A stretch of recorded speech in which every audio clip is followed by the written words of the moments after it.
Parece que o Google mudou de ideia, eles vão permitir que eu baixe as gravações e compartilhe com vocês no YouTube.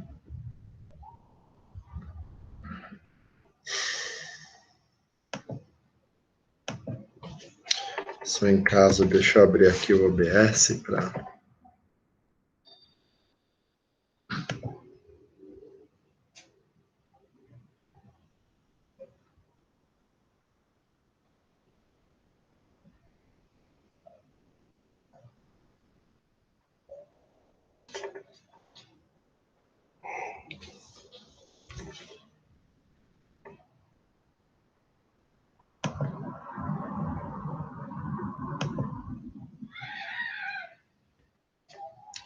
Estou gravando vocês no OBS também, se o Google me deixar na mão.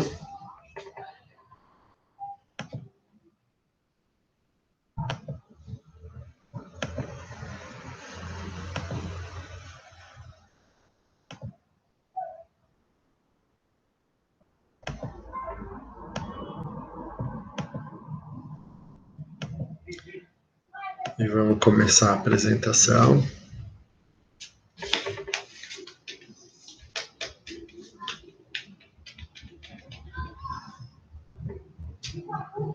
Vocês estão vendo os meus slides? Sim. Sim. Legal, gente. Então, a gente vai continuar falando de semicondutores intrínsecos na aula de hoje. Eu peço desculpas a vocês porque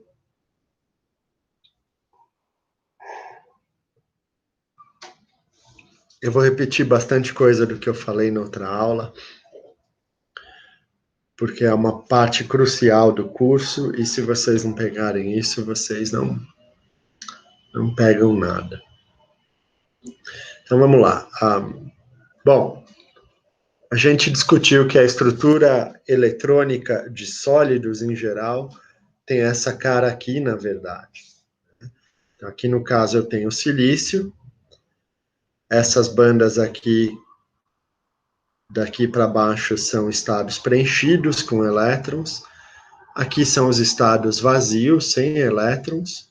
E entre esses dois eu tenho uma região onde não existem estados, que é chamado de gap de energia, né? Então,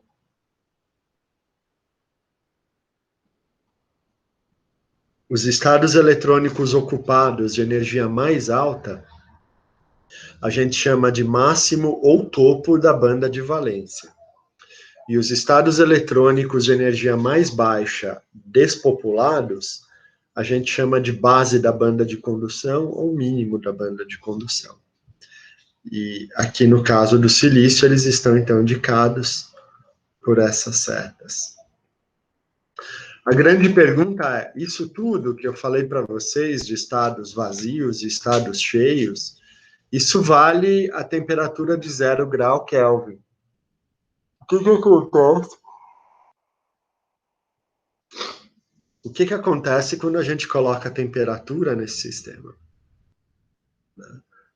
Bom, então, quando a gente coloca a temperatura, os elétrons ganham energia.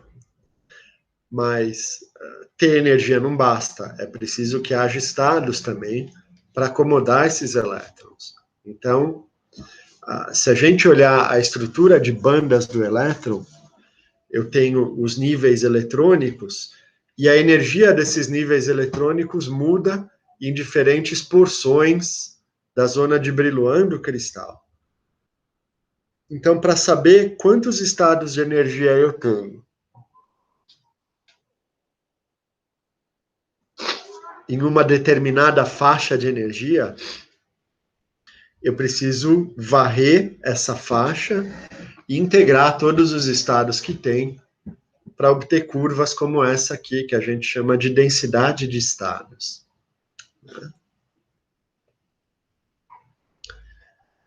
Então, além de saber qual é a densidade de estados por faixa de energia, eu preciso saber qual que é a proporção de elétrons que vai ter energia o bastante para estar naqueles estados a uma dada temperatura.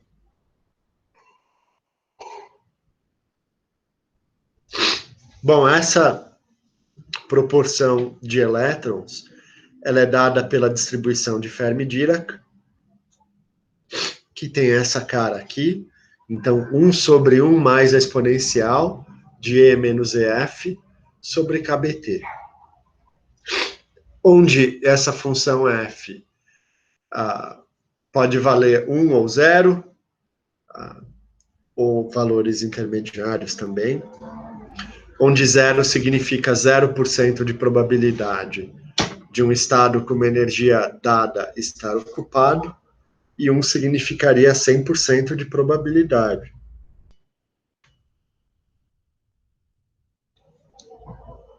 Desculpa, gente. Então, se eu for fazer um gráfico dessa função de Fermi-Dirac, ele tem essa cara aqui, né?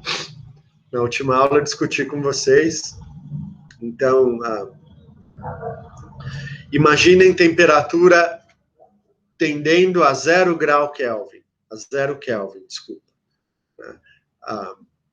Então, se o E for maior do que o EF, essa exponencial aqui é positiva, e quando o T tende a 0, então essa exponencial vai para mais infinito, né? Como eu tenho 1 dividido por infinito, isso vai para 0. Então, se o E for maior do que o EF, a função de Fermi-Dirac vai para 0 para toda energia E maior do que EF. Por outro lado, se E for menor do que EF, essa exponencial é negativa. Então, quando a temperatura vai para 0, eu vou ter isso daqui indo para menos infinito, né? Então, portanto, é 1 sobre essa exponencial que vai para 0, eu vou ter 1 sobre 1, e, portanto, a função de Fermi-Dirac vai me dar 1. Então, a gente vai ter essa cara aqui na curva, é uma curva degrau perfeita, né? E o que ela está me dizendo, pessoal, é o seguinte, que na temperatura de 0 Kelvin, todos os estados com energia menor do que F estão preenchidos, e todos os estados com energia maior do que F estão vazios. Isso que é a função de Fermi-Dirac está me dizendo. Então, esse EF aqui, a gente chama de energia de Fermi, e ela é uma energia, então, de referência para a gente saber a distribuição de elétrons, de energia dos elétrons, né? Então, se a gente analisar a rigor o que significa esse EF, né? Se você pegar E menos EF na distribuição de Fermi-Dirac, considerando que é igual a EF, você vai ter 1 sobre a exponencial de 0 mais 1. A exponencial de 0 é 1, vale 1 meio. Então, a definição da energia de Fermi, a definição matemática, digamos assim, é aquela para a qual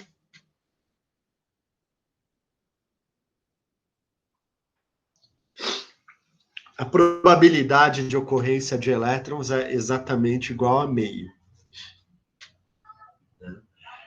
Isso vale para um gás de elétrons livres, mas quando eu estou falando de elétrons num material, não basta saber a distribuição de Fermi-Dirac.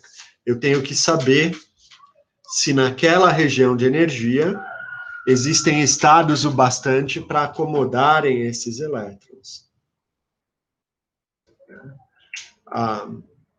E conforme o sistema adquire temperaturas finitas, que não são 0, a distribuição de Fermi-Dirac vai mudando, né?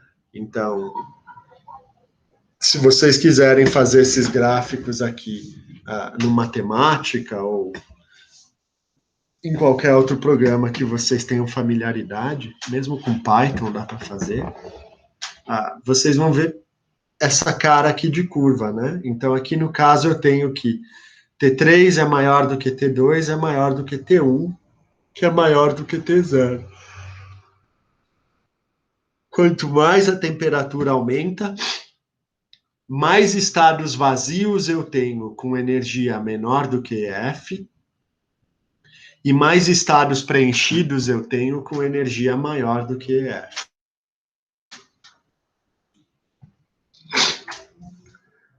Bom, essa densidade de estados que eu falei para vocês que mede em sólidos, não apenas em semicondutores, mas em metais também, em isolantes, enfim. Ela é difícil de calcular no caso real, mas se a gente vai para um modelinho simplificado de um gás de elétrons livres, então, aí a gente fez na outra aula uma comparação com o poço de potencial infinito, né? Em que a energia do poço potencial infinito seria H2 sobre 2m, π2L2, sobre N1, Nx ao quadrado, mais Ny ao quadrado, mais Nz ao quadrado. Né? Então, explorando essa relação, considerando que se eu pegar apenas o quadrante dessa esfera, que possui valores positivos para Nx, Ny e Nz, eu tenho que acomodar os N elétrons do sistema, ou seja, eu preciso de N sobre 2 estados, porque cada estado acomoda 2 elétrons. Né? Então, se eu pego o volume desse oitavo de esfera aqui, e digo que ele tem que comportar todos os elétrons do sistema, então a gente tem essa igualdade aqui, a gente chega à conclusão que esse número quântico N, ele vai estar relacionado ao número total de elétrons do sistema por essa relação. Então, a energia, como eu falei para vocês, né, nessa aproximação de um poço potencial infinito, tridimensional, vai ser dada por esse valor, né? Então, substituindo, a gente fica com isso daqui. Então, a energia de Fermi seria dada por essa expressão aqui. H cortado ao quadrado sobre 2m, vezes a raiz cúbica ao quadrado de 3π2n sobre V, onde V é o volume do cristal. Então, a densidade de estados é simplesmente a derivada desse número de estados em relação à energia. Então, assim eu tenho a densidade de estados infinitesimal. E a gente vai obter essa expressão. Então, a densidade de estados variaria com a raiz quadrada da energia do sistema, tá? Aqui não é o EF, aqui é um E qualquer. Tá? Aqui é o EF, aqui é um E qualquer. Obviamente, essa expressão aqui ela não tem amortecimento, né? Uma raiz quadrada tende a infinito quando E vai para infinito. E na vida real, a densidade de estados ela vai a zero. Né? Mas o importante é que antes dela começar a decair, o comportamento dessas curvas é razoável. Então, essa expressão que a gente obteve aqui para a densidade de estados, ela é muito simplificada, ela é obtida por um gás de elétrons livres, mas mesmo assim ela é razoável, ela serve para nos dar alguns resultados. Né?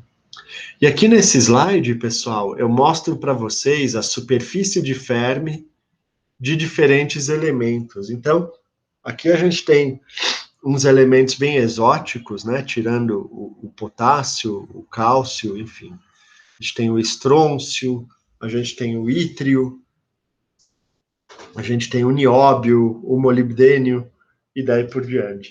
Então, essas imagens mostram para a gente como os elétrons se distribuem nesses átomos aqui, no nível de Fermi. Então, esses daqui são os elétrons de mais alta energia nesses sistemas. E aqui o que a gente está vendo é a esfera de Fermi, ou a superfície de Fermi, nesses materiais, né? Então vejam que a do manganês é bem cabeluda, e daí por diante.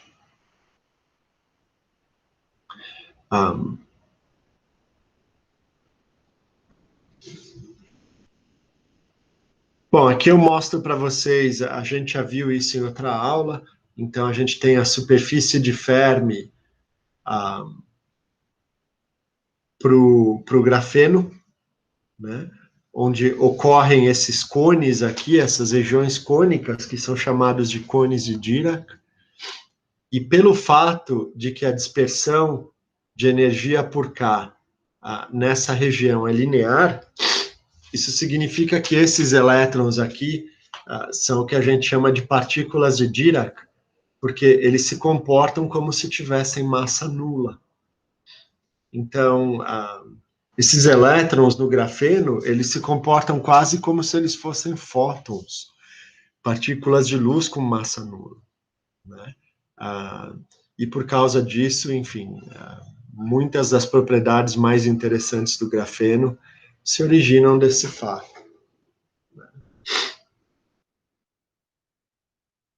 Então, agora, pessoal, se a gente quer saber a população dos estados eletrônicos, a gente tem que levar em conta a densidade de estados, tanto da banda de condução quanto da banda de valência. A gente tem que levar em conta a probabilidade de presença de elétrons em cada faixa de energia, né? Então, se eu estou falando da banda de condução, a partícula preponderante são os elétrons, eu considero a função de Fermi-Dirac. Agora, se eu falo da banda de condução, da banda de valência azul, as partículas livres vão ser buracos, né? Então, a gente vai levar em conta o 1 menos o F, né? Então, a concentração de portadores, ela vai ser uma integral da função densidade de estados pela distribuição de Fermi-Dirac, né? Que no caso da banda de condução, então, eu tenho elétrons como os portadores principais, e no caso da banda de valência, os portadores principais são os buracos. Então, compondo essas duas funções, a gente vai ter esse tipo de gráfico aqui.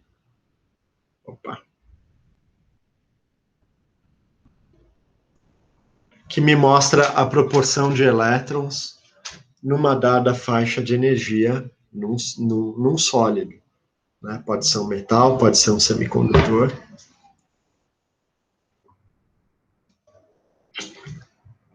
Bom, então se a gente usa essa expressão que a gente obteve para densidade de estados eletrônicos, né? Simplesmente aquele modelinho de poço de potencial infinito em 3 dimensões que eu mostrei para vocês, então estava relacionada com a raiz da energia, né? E aqui no caso eu estou pegando então os estados na banda de condução, né? Energia a partir da energia da banda de condução.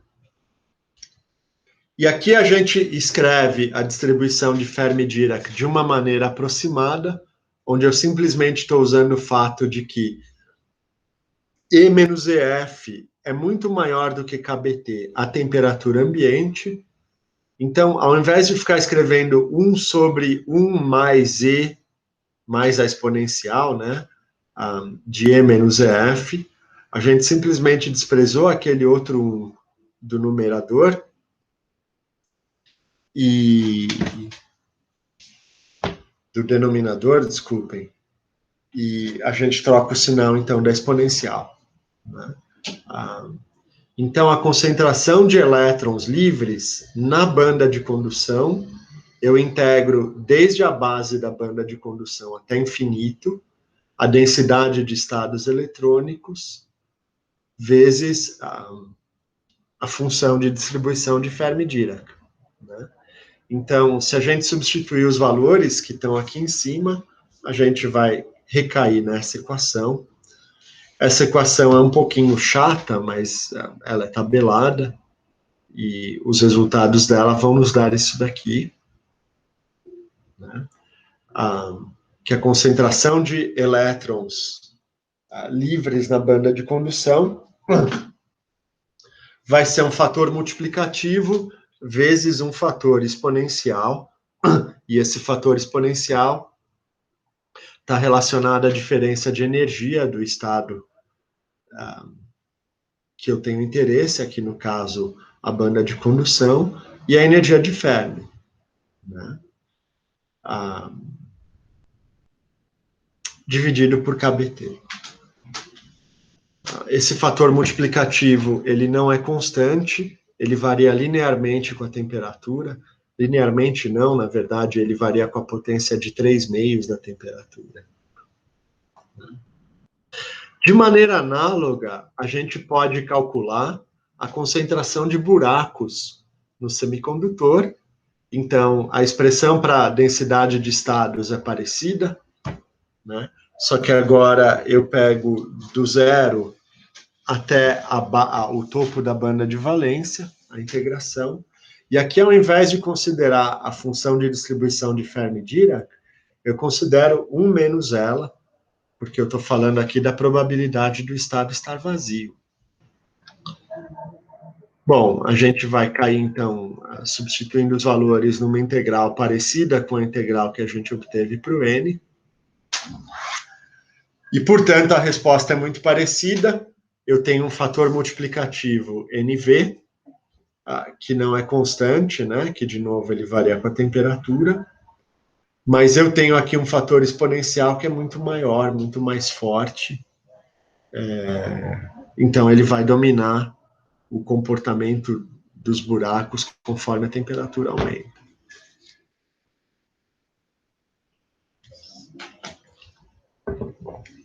Tenho perguntas até aqui, gente? Não, professor. Enquanto não. Bom, mas num semicondutor intrínseco, essas são a expressão para densidade de elétrons a uma dada temperatura e a densidade de buracos na mesma temperatura. A gente sabe que a concentração de elétrons e de buracos num semicondutor intrínseco tem que ser o quê? Iguais. Igualzinho, né? Se o material é intrínseco, os elétrons na banda de condução só podem ter vindo da banda de valência. Bom, o problema é que para calcular esses valores, a banda de condução ou a energia de Fermi não são valores tão fáceis assim de medir experimentalmente. Então, a gente gostaria de manipular essa expressão para chegar numa expressão mais fácil. E a gente pode fazer isso multiplicando as duas expressões para concentração de elétrons e buracos, né? E fazendo isso, a gente vai achar uma expressão que relaciona a concentração de portadores no semicondutor com a energia do gap do material. Portanto, a concentração de elétrons e buracos livres num semicondutor intrínseco, ela diminui exponencialmente com o gap, ou seja, quanto maior o gap, menos portadores térmicos eu vou ter no material, mas ela aumenta exponencialmente com a temperatura. Se você esquentar, a quantidade de elétrons e buracos vai crescer bastante.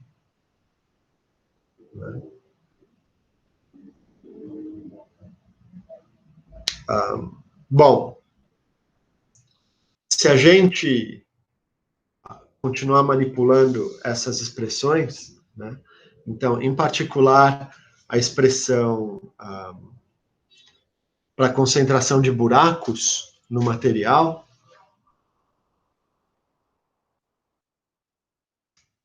Voltou aqui, peraí. Sim, aqui. Então, a concentração de buracos no material e a gente substitui isso de volta aqui nessa equação, aqui em cima, né? Então, a concentração de buracos é igual a NI. Então, simplesmente escrevendo que a concentração de buracos é igual a NI, a gente vai ter essa expressão vezes a raiz quadrada dessa expressão aqui, né?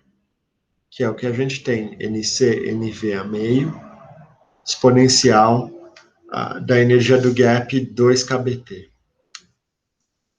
Bom, com essa expressão aqui, pessoal, agora a gente consegue deduzir uma expressão para a energia de Fermi. Então, se a gente isola a energia de Fermi nessa equação aqui, a gente obtém que a energia de Fermi vai estar relacionada à energia do topo da banda de valência, mais metade da energia do gap, menos 1/2 de kBt, vezes o Ln de Nzão sobre Nv. Lembrando que Nzão e Nv são aqueles fatores multiplicativos que a gente encontrou alguns slides atrás. Então, pessoal, eu falei para vocês ali, a gente mostrou no começo da aula de hoje, na aula passada também, que a definição de matemática de nível de Fermi é que ele é o nível no qual a probabilidade de encontrar elétrons equivale a meio. Então, a gente, inocentemente e erroneamente, pensaria, vai ser no meio do gap, entre o topo da banda de valência e a base da banda de condução. Essa expressão aqui está me mostrando que não, né? Isso só vai ser verdade a temperatura de 0 Kelvin, ou então caso a massa efetiva dos elétrons e dos buracos seja igualzinho. Então, nesse caso, eu vou ter o Ln de 0, e a gente vai recair nessa expressão. Na maioria dos casos, isso não é verdade. A energia de Fermi não está no meio do gap. Ela está um pouquinho deslocada.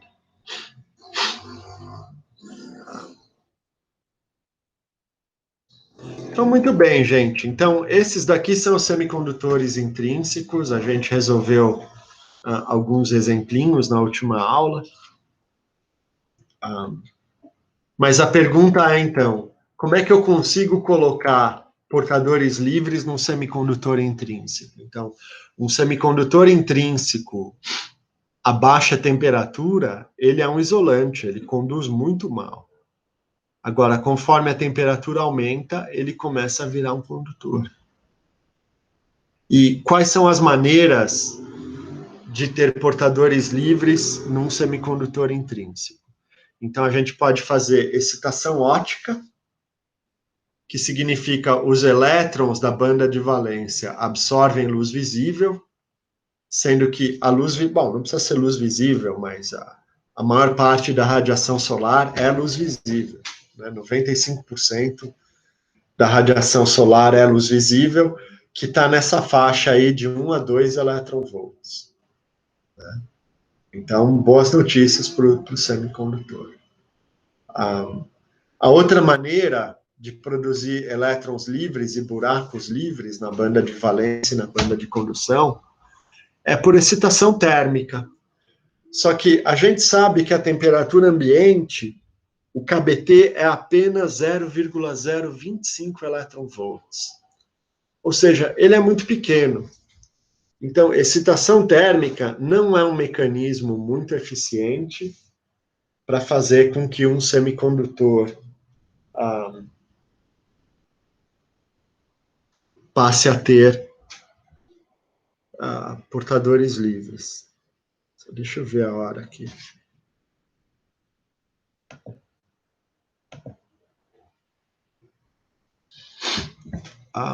E por último, pessoal, a gente pode dopar um semicondutor intrínseco,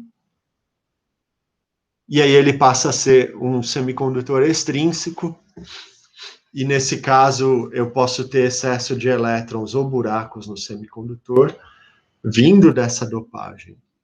Né? Mas num semicondutor intrínseco, a população de elétrons na banda de condução, né, que eu indico por N, alguns dizem N de negativo, é igual à população de buracos, P, que é P de positivo, na banda de valência. Então, num semicondutor intrínseco, essa lei aqui é ouro. Né?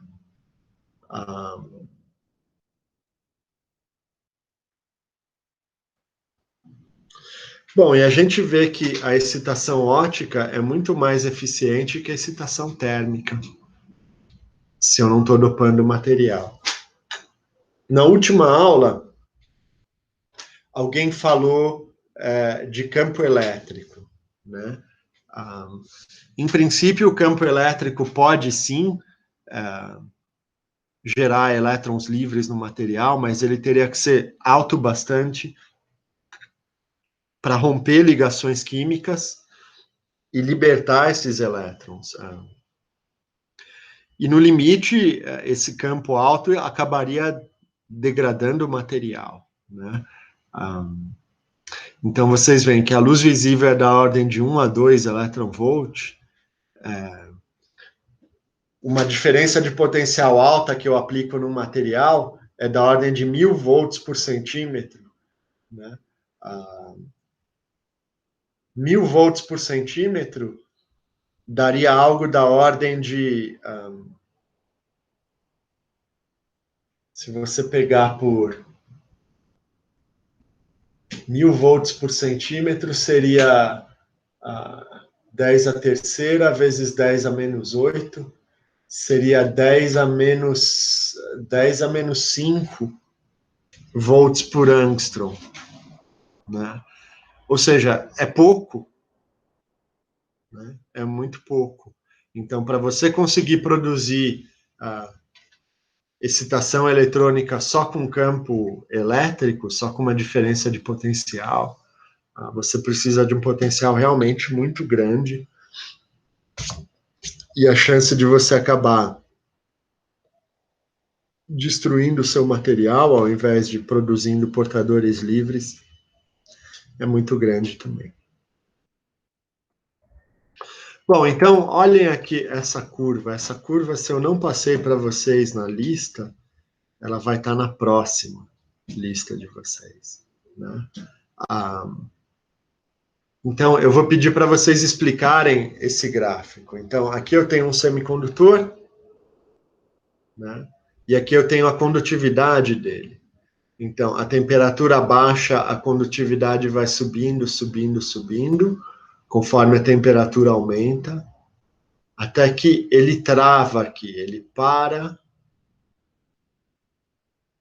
de conduzir. Né? Depois, a partir de uma certa temperatura, essa curva aqui cresce de novo. Né? Então, essa curva tem a ver com a concentração de portadores livres no material. E eu vou deixar vocês pensarem um pouquinho por que essa curva tem essa cara.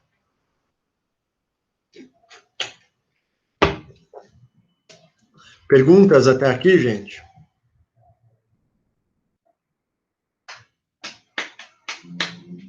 Por enquanto não, professor. Bom, então vamos aproveitar e vamos falar de gap direto e indireto em semicondutores. Né? Aqui no caso, a gente tem o silício e o arseneto de galho. Então, o arseneto de galho, ele é um material utilizado para a produção de LEDs, em alguns casos, e também para a produção de chips de telecomunicações. É um material muito mais caro que o silício, e no caso desse material, o gap é direto. Significa que o estado de energia, o estado preenchido de energia mais alta, ou seja, o topo da banda de valência, ele está alinhado em relação ao estado de energia mais baixa ou à base da banda de condução. Eles estão perfeitamente alinhados. No caso do silício, não. Então, o topo da banda de valência está aqui nesse ponto, no centro da zona de Brillouin, enquanto a base da banda de condução está deslocada ao longo da direção γ-X, né? Então, tanto o silício quanto o arseneto de galho, eles têm a mesma estrutura cristalina. É uma cúbica de face centrada, com 2 átomos na base. Mas o gap deles é diferente. O gap do silício é da ordem de 1,12 electronvolts, a temperatura ambiente, enquanto o gap do arseneto de galho é da ordem de 1,42 electronvolts.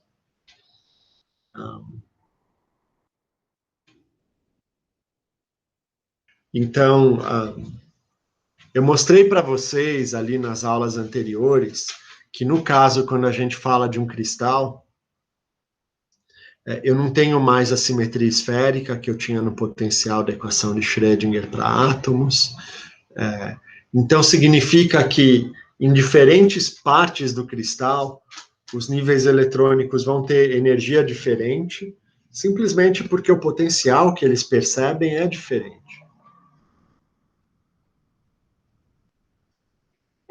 E eu mostrei para vocês que uma maneira de descrever isso é através do espaço recíproco, né, no qual a gente definiu a zona de Brillouin como sendo a menor porção do cristal que eu preciso para definir o cristal todo, né?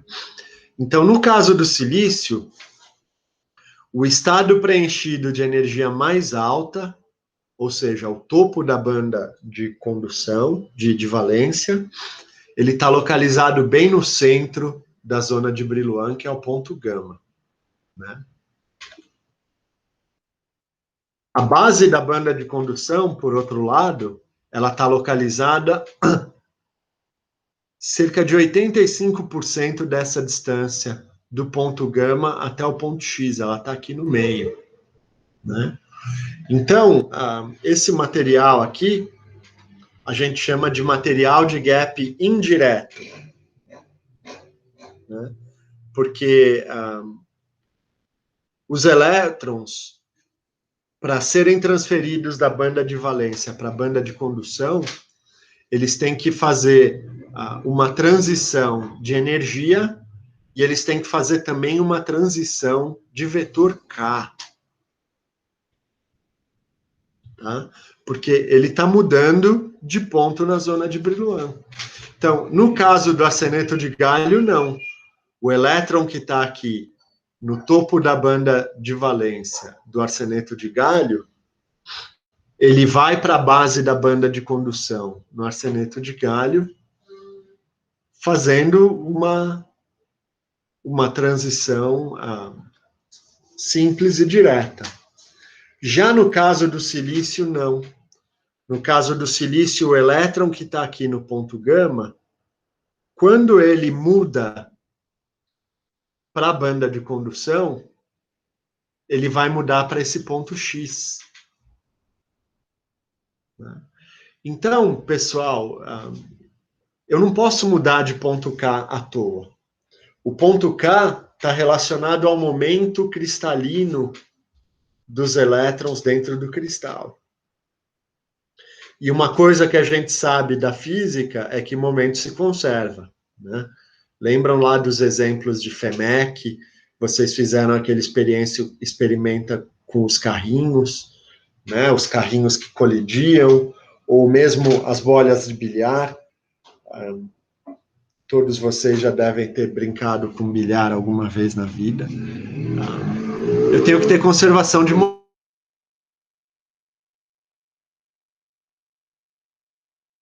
Professor, travou. Para fazer a transição. Ele, além de absorver a energia do fóton, ele precisa absorver energia na forma de momento, né? Acontece, pessoal, que o momento do fóton é muito pequenininho em comparação com o momento do cristal. Então, o fóton por si só não tem condições de transferir momento para que o elétron faça a transição indireta, né? Então, esse momento vai ter que vir de algum outro lado. Vocês estão me acompanhando, gente? Sim, professor. Sim, professor. Tá.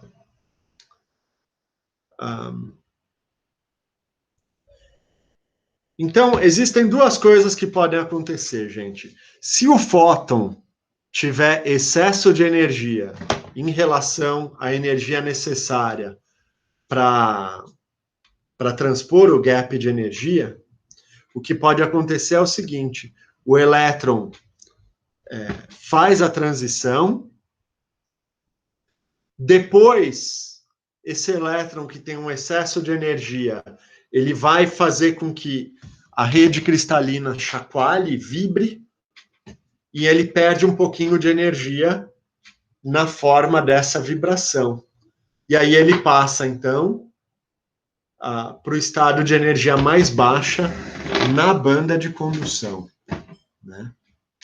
Ou seja, o elétron faz uma transição e quando ele pula de nível, é como se o núcleo desse uma sacudida e essa sacudida gera uma vibração que se espalha por toda a rede cristalina. Como é que chama essa vibração da rede cristalina, gente? É fono?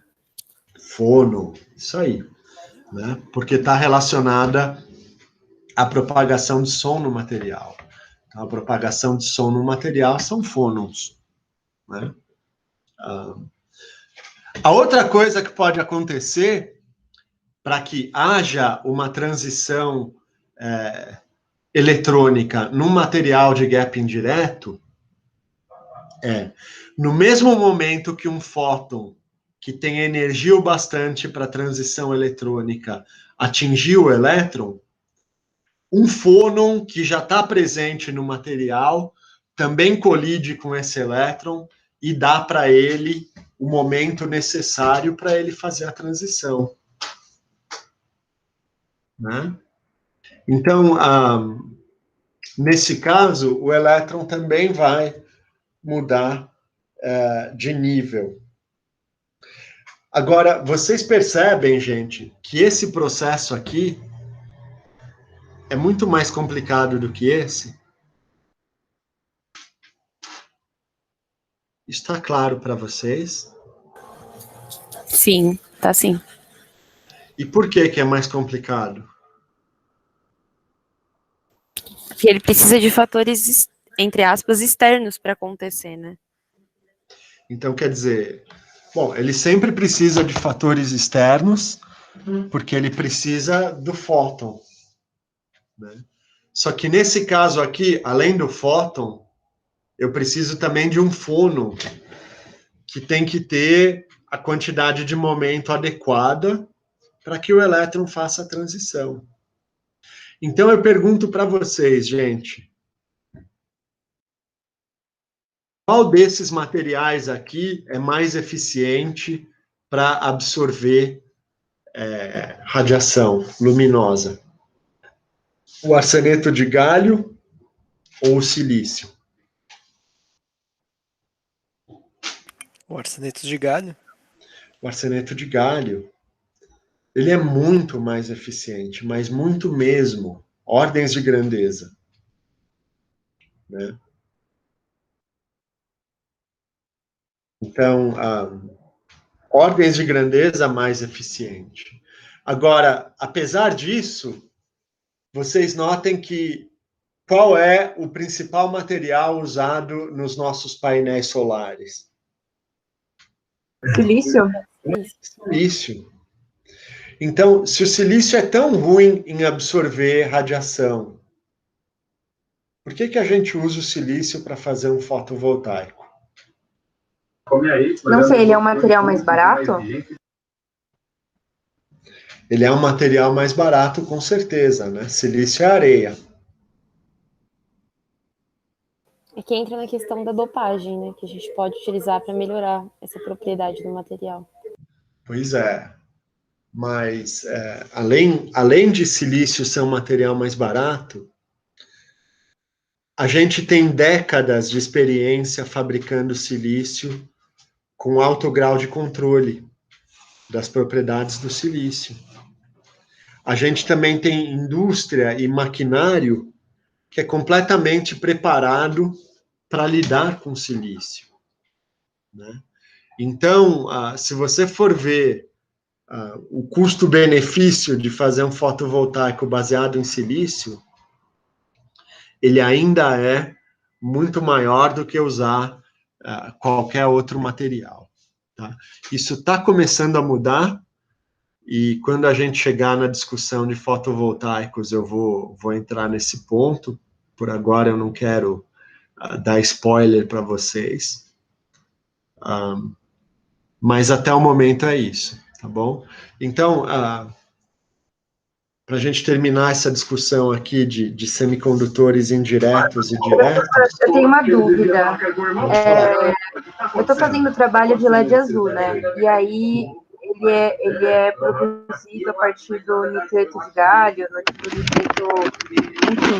E aí usa silício também, né? Qual que é a maioria, hoje em dia na produção, qual que é o material que é mais produzido desse LED azul?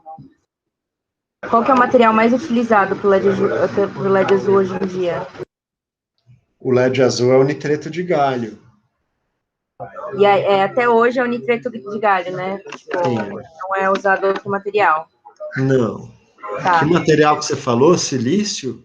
Não, tipo, eu tava pesquisando um pouco e tem nitreto de galho com a base no silício.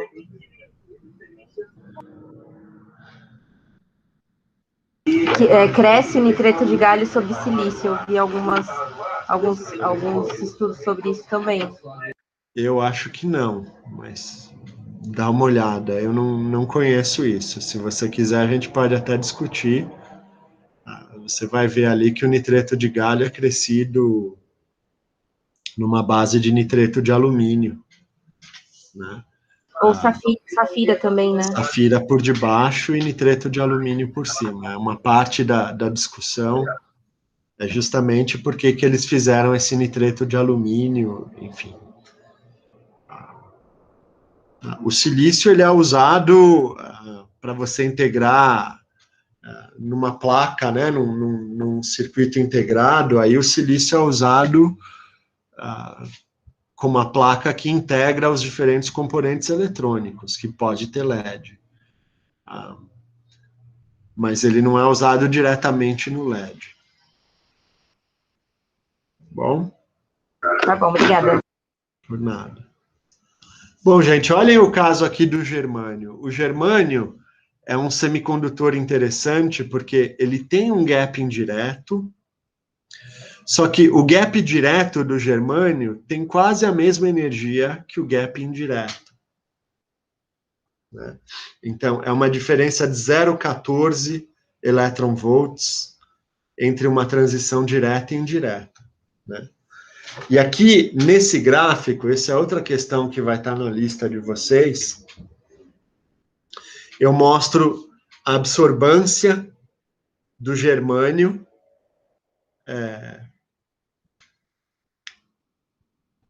nesses dois gaps, né? Então, olhem aqui que em 0, no gap indireto do germânio, então aqui o eixo é esse eixo da esquerda, então eu tenho a absorbância que é o alfa, né? A raiz quadrada do alfa, né? Então, 20, 40, 60, 80. Né? Então, aqui no caso do germânio, ele começa a absorver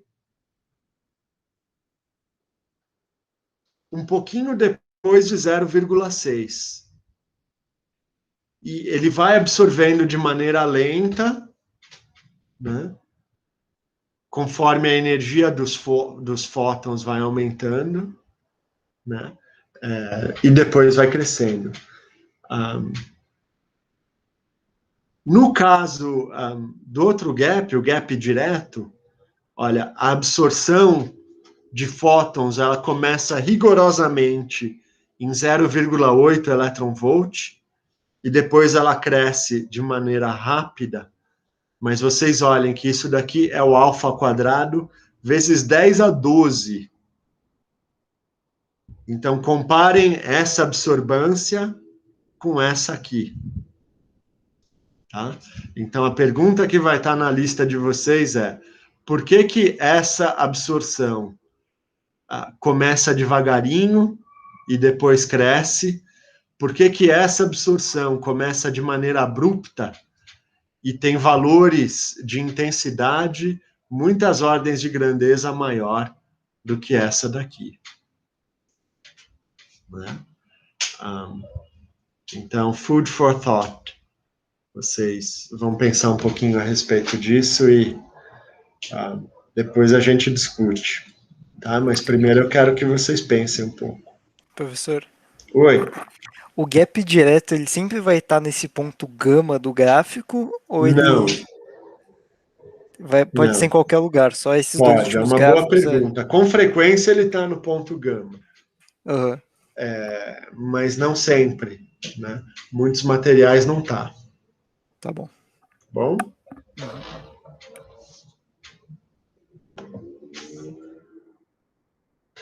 Bom, por fim, eu queria falar para vocês um pouquinho sobre os excitons. Né? Então, um exciton, ele ocorre quando existe uma excitação eletrônica. Então, um fóton de luz, ele vai fornecer energia para um elétron da banda de valência, e o elétron vai saltar da banda de valência para a banda de condução. Né? Só que esse elétron excitado, ele tem carga negativa. E quando ele saiu da banda de valência, então ficou uma ausência de carga negativa na banda de valência, que é como se fosse um buraco, ou seja, é como se fosse uma carga positiva, porque esse elétron aqui, ao mesmo tempo em que ele repele os outros elétrons azuisinhos aqui, então ele acaba atraindo essa ausência de elétron que ele deixou para trás. Então, esse par elétron-buraco, ele acaba se unindo eletrostaticamente, né? Porque o positivo atrai o negativo. E aí eles passam a se deslocar pelo cristal como se fosse uma quase-partícula só. Né? A gente chama de quase-partícula porque não é uma partícula de verdade. Ele, na verdade, são duas partículas que estão ligadas. Mas quando ele se propaga unido pelo material, ele atua como se fosse uma quase-partícula. Né? Então, isso é um exciton, pessoal. Né? Um exciton, então, é um par elétron-buraco que está eletrostaticamente ligado. Bom, existem dois grandes tipos de exciton. Né? Então, em alguns materiais, o par elétron-buraco pode ficar ligado com um raio de ligação muito longo. Né? Significa que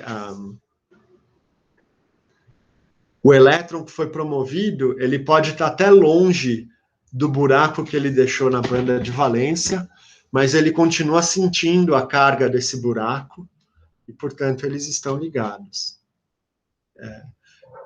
Em alguns materiais, por outro lado, o par elétron-buraco, ele fica fisicamente muito próximo de si. E a gente chama, então, de exciton de Frenkel. Né? Depende muito do tipo do material, pessoal. Então,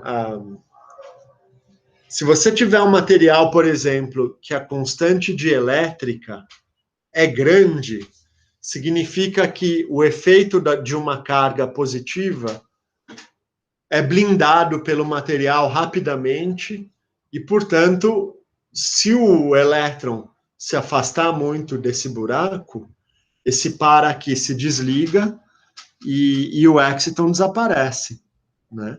O elétron vai para um lado, o buraco vai para outro. Se você tiver um material com baixa constante de elétrica, a tendência do exciton de 1EM se formar é maior, né?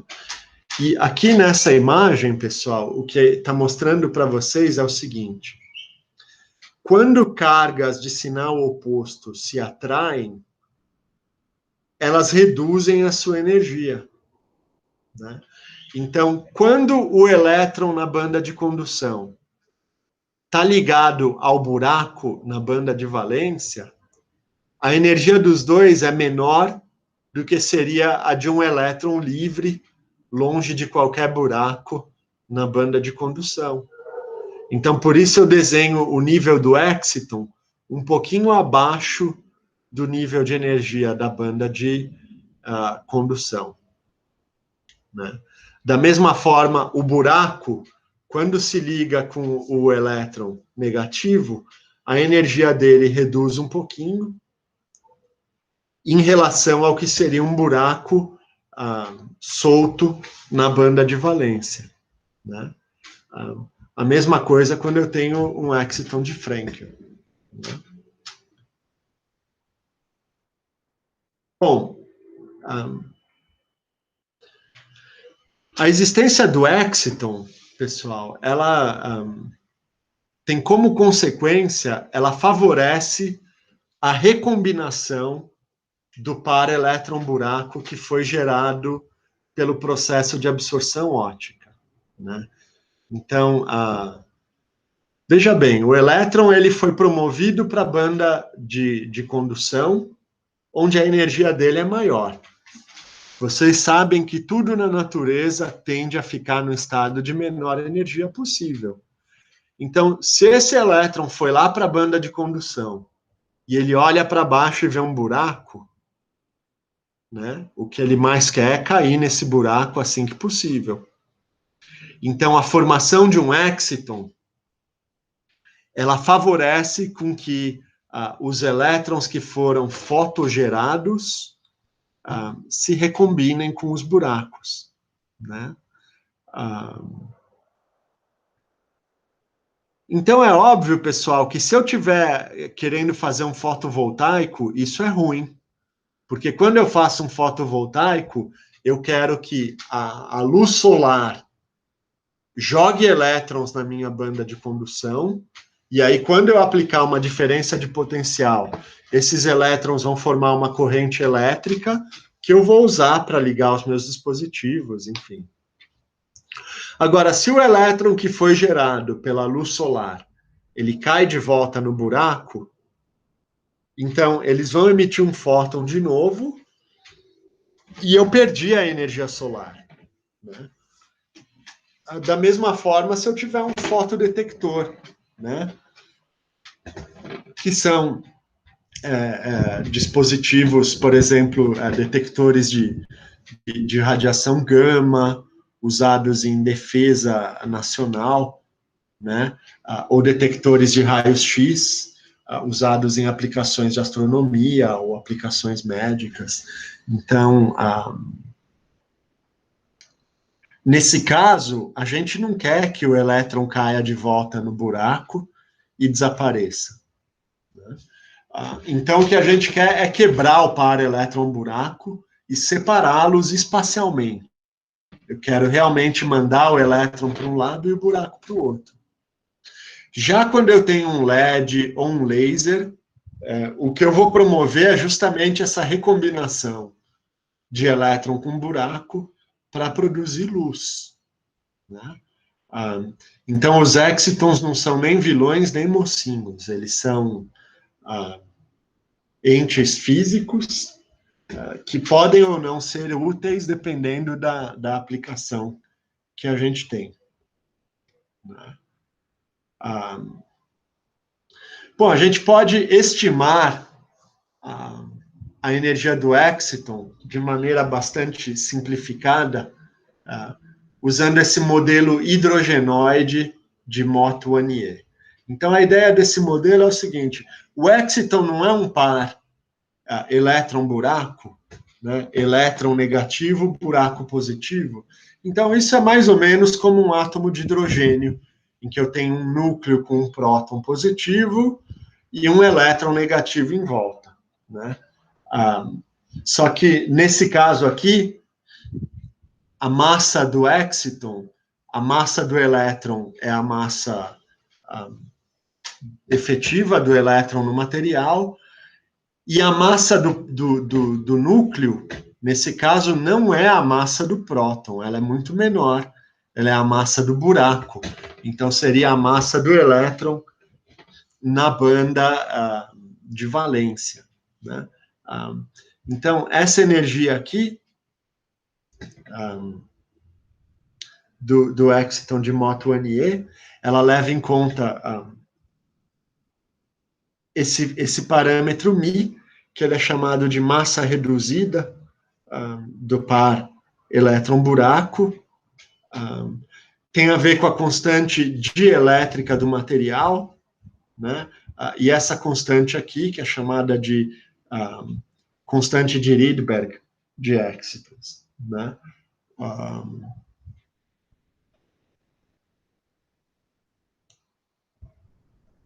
Então, esses excitons de Wannier, eles costumam aparecer em materiais de gap moderado, em materiais de gap largo, como é o caso do diamante, a gente costuma ter os excitons de Frenkel, então essa aproximação hidrogenoide não vale.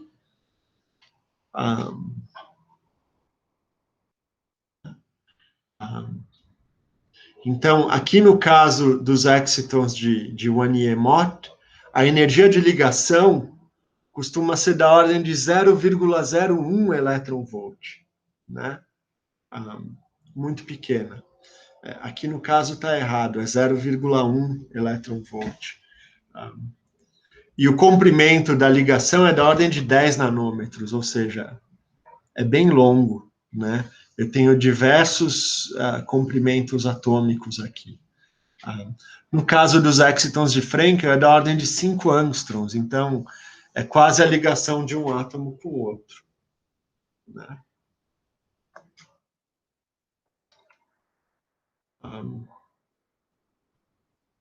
Bom, esse exercíciozinho aqui a gente já fez na última aula.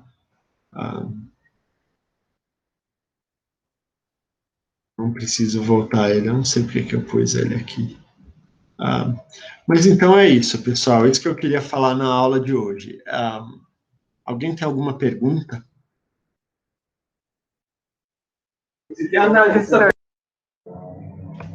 Não, professor, tá tranquilo. Tá bom, pessoal. Então, com isso, a gente encerra os semicondutores intrínsecos. Na próxima aula, eu vou começar a falar para vocês dos semicondutores extrínsecos, os dopados. As primeiras apresentações de vocês as apresentações ficaram para que dia, gente? Se eu não me engano, é dia 25, professor. Dia 25, a gente tem bastante tempo, né? Então, a gente vai ver os semicondutores extrínsecos. Na próxima aula a gente começa, e depois a gente vai passar a discutir as junções entre esses diferentes semicondutores. E isso vai ser fundamental para as apresentações de todos vocês, tá bom? Então, com os meus 8 alunos de hoje, quantidade não é qualidade, né, gente? Eu encerro a aula agora, a menos que vocês tenham alguma questão. Nenhuma, professor. Tudo certo, professor. Obrigada. Então, tá bom, gente. Boa noite e bom fim de semana. Obrigada, professor. Boa noite. Terça-feira a gente continua. Boa noite, professor. Obrigada. Tchau. Boa noite, professor.